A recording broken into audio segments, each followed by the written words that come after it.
My self Aman and welcome to my YouTube channel अमांडो knowledge. So आज इस video में हम डिस्कस करने वाले हैं एक बहुत ही इंपॉर्टेंट टॉपिक के बारे में जो कि इंडियन कॉन्ट्रैक्ट एक्ट का है, जो कि है नोवेशन एंड ऑल्ट्रेशन, जो कि डिस्चार्ज ऑफ कॉन्ट्रैक्ट का टॉपिक है। बहुत ही इंपॉर्टेंट है, अक्सर एग्जाम्स में भी पूछा जाता है स्टूडेंट से। सो आज इस वीडियो में वो डिस्कस करने वाले हैं। एंड अगर आप online classes and PLLB notes लेना चाहते हैं तो हमें व्हाट्सएप ज़रूर करें।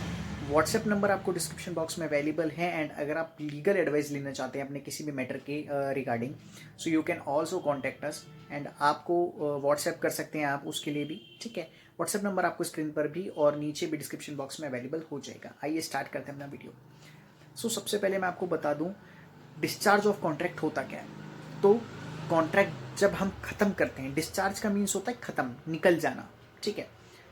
डिस्चार्ज मीन्स कि जब हम कॉन्ट्रैक्ट को एंड कर रहे होते हैं, ठीक है।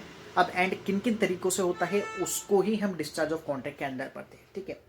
डिस्चार्ज ऑफ कॉन्ट्रैक्ट में कई तरीके के मोड्स बता रखे हैं, जिसमें आज हम बाय म्यूचुअल कंसेंट यानी बाय म्यूचुअल एग्रीमेंट के थ्रू भी हम या कंसेंट के थ्रू भी इस चीज़ को कह सकते हैं, ठीक है। तो उसमें सबसे पहली जो चीज़ आती है वो आती है novation. Section 62 of Indian contract act के में बताया गया है बेसिकली। सबसे पहले नोवेशन होता क्या है। नोवेशन मीन्स कुछ भी नया करना, ठीक है। अब नया करना इन द सेंस कि इनके कोई चीज़ नहीं बना रहे हैं, ठीक है। कॉन्ट्रैक्ट में क्या होता है कि कॉन्ट्रैक्ट जब बनाया जाता है तो कॉन्ट्रैक्ट एक एग्रीमेंट है, ठीक है, दो पार्टीज के बीच में बनाया जाता है। दो पार्टीज का होना बहुत ज़रूरी है, ठीक है। और अक्सर क्या होता है कि कॉन्ट्रैक्ट बनाने के बाद भी कुछ चीज़ें ऐसी अराइज हो जाती हैं जो हमें बाद में ऐड करवानी पड़ती हैं, ठीक है। तो उसमें सबसे पहले क्या चीज़ आती है कि अगर आप नया कॉन्ट्रैक्ट बना रहे हैं, ठीक है। जैसे सपोज करिए एक पर्सन है, ठीक है, यानी A और B दो पार्टीज हैं।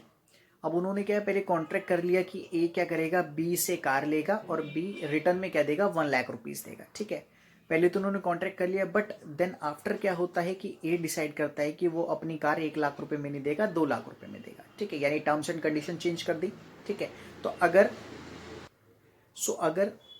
Parties terms and condition change करती हैं और उसके बजाय नई कंडीशन डाल देती हैं तो वो हो जाता है नोवेशन, यानी न्यू कॉन्ट्रैक्ट बन जाना, चीज़ें ऐड कर देना। अब नोवेशन दो तरीके से हो सकता है। सबसे पहले तो नोवेशन क्या होता है, नोवेशन में एक तो जब आप टर्म्स एंड कंडीशंस कॉन्ट्रैक्ट की चेंज कर देते हैं तो वो नोवेशन हो जाता है, ठीक है। दूसरी चीज़, पार्टीज भी चेंज हो सकती हैं नोवेशन के अंदर, ठीक है। यानी नोवेशन मीन्स कि जब पार्टी भी बदल सकती हैं और टर्म्स एंड कंडीशन भी बदल सकते हैं कॉन्ट्रैक्ट की, ठीक है। सेकेंड चीज़ आती है ऑल्ट्रेशन।